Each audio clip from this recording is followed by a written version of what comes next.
Hey Coach, so excited you found us on YouTube. If you are new to the channel, my name is Coach Sam.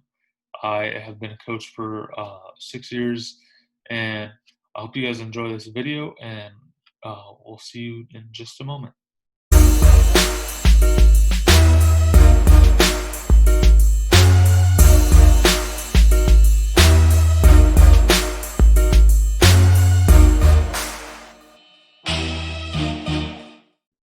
Hey Coach, Coach Sam here from Underdog Hoops. So in today's video, we are going to be going over uh, what it takes to be a coach. Um, so basically, it's going to go over if you're starting out as a coach or stuff like that. So I'm going to get into it. I'll share my screen right now and we'll get into that. Let me get in there. All right. So you want to be a coach. So here we go.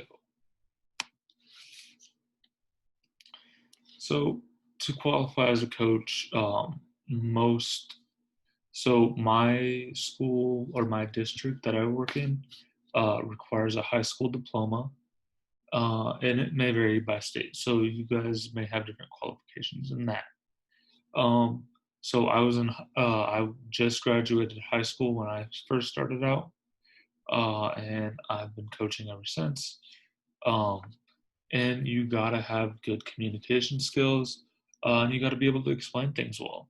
So, and that's including like the sports. Have good jargon, meaning like good. Um, you know what you're talking about, and have that. So, suggested things that I think that helped me during coaching um, is taking these classes. So, public speaking. I took a communications course very early on. I was a psychology major, and then I switched to an economics major. So, having a good understanding of psychology and how people's brains work in their adolescence years, I will leave a link up above, so you guys can check that out. It might pop up in the first minute.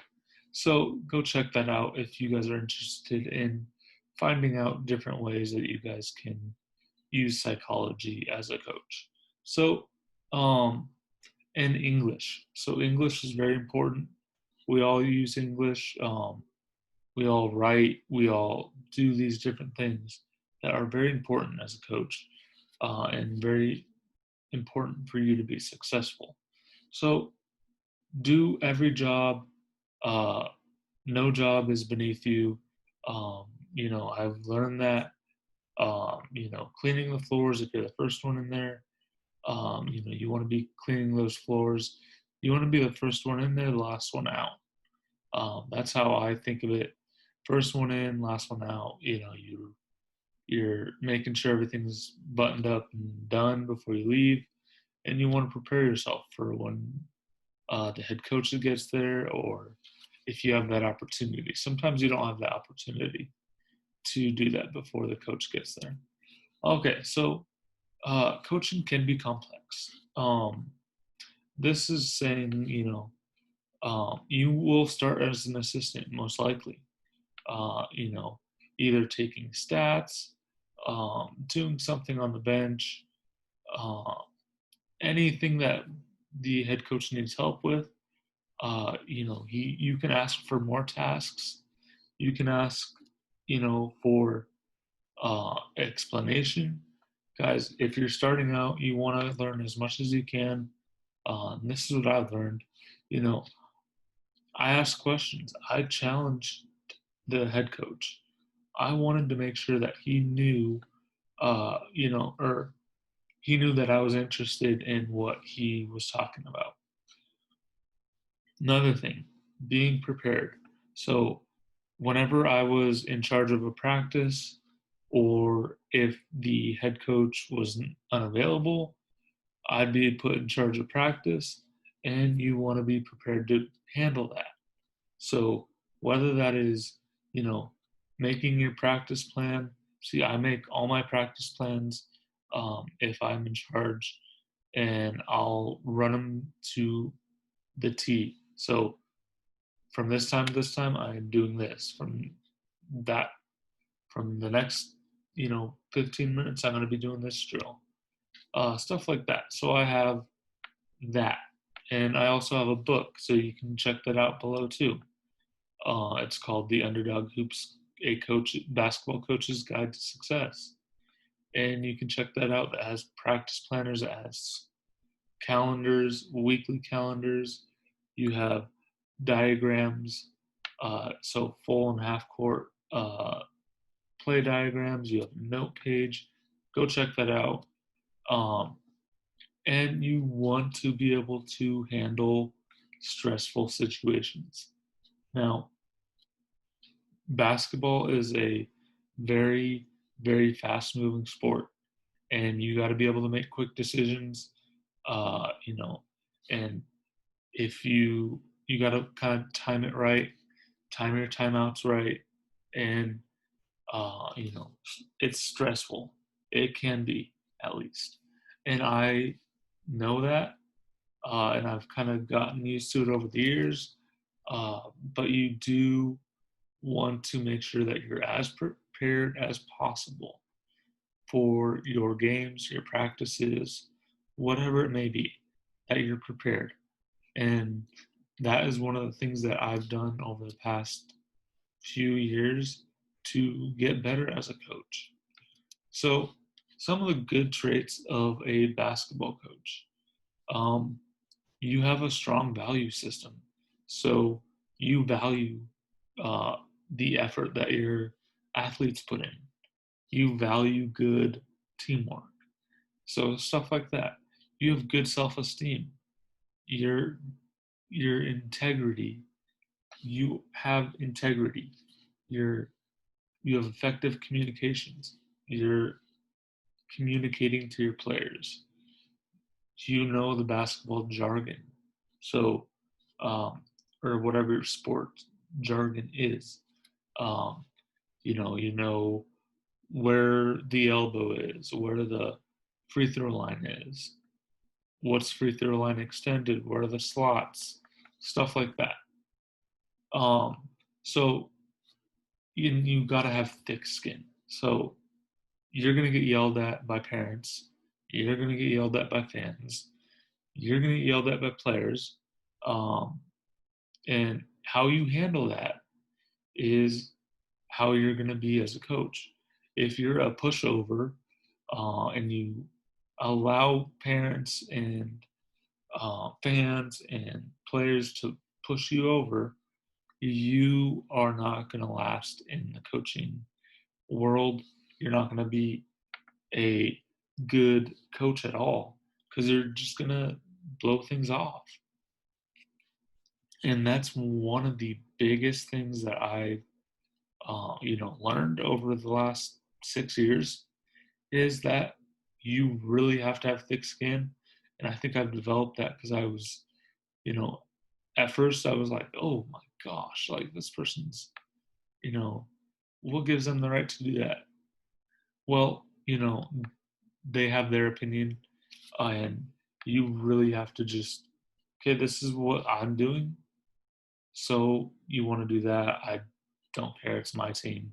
I'm doing what I want to do. So that's what, you have to do. You have to be able to stand up to people.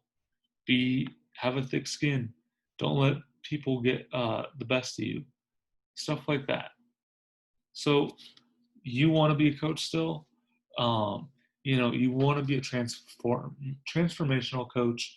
You want to be true, fair, kind, and you want to make sure it is necessary. What I mean by necessary is you want to make sure that you aren't just running your players just to run them. Um, you don't want to give them unnecessary drills. You don't want to just give them time to fill. You want to make sure that everything in your practice makes sense for that type of practice. So you also want to be inspirational. You want to make sure that they have what they need. You want to make sure that they are inspired by one of you coaches or inspired by a player, and you also want to be interested in your athletes. Take interest in them. Um, that's saying this. Most players don't take interest. You want it both ways. So you want them to take interest in you, and you to take interest in them, and it works both ways. If you do this and you just say, "How's your day?" And you connect with them for a little bit, they will take an interest in you. They will respect you more, and that will be the case. So you also want to know what success and what failure is. So uh, I know what failure is. I know what success is. I've been in a program or I've coached teams where we have been awful. We were not good. And I, learned what made that team fail and what made teams successful. The successful teams actually play like teams. The failure teams are the ones who it's me, and it's everyone but me. Uh, there's no I in team, and there's a reason for that. uh, and your players will get the most out if you are this type of coach. You don't have to do everything the way I would. Um, you guys have your own ways of doing things, and that's okay. Coaching is a part of a big circle. You want your players to come back in 5, 10 years and be like, wow, coach, you really changed my life. Or, wow, coach, you really helped me in this area. And that led me to become a better basketball player. Or this led me to go to college. That type of stuff. You want them to come back and be like, wow, coach, you really helped me. And, you also want to learn from your former players. So, I've asked my former players sometimes, what would you want me to improve on for the next generation of players or stuff like that. So with that, that is the end of our presentation or this video. So if you like the video, you can go ahead and give it a like, uh, and please subscribe if you'd like to. It really helps me out a lot, and we'll see you guys on the next video.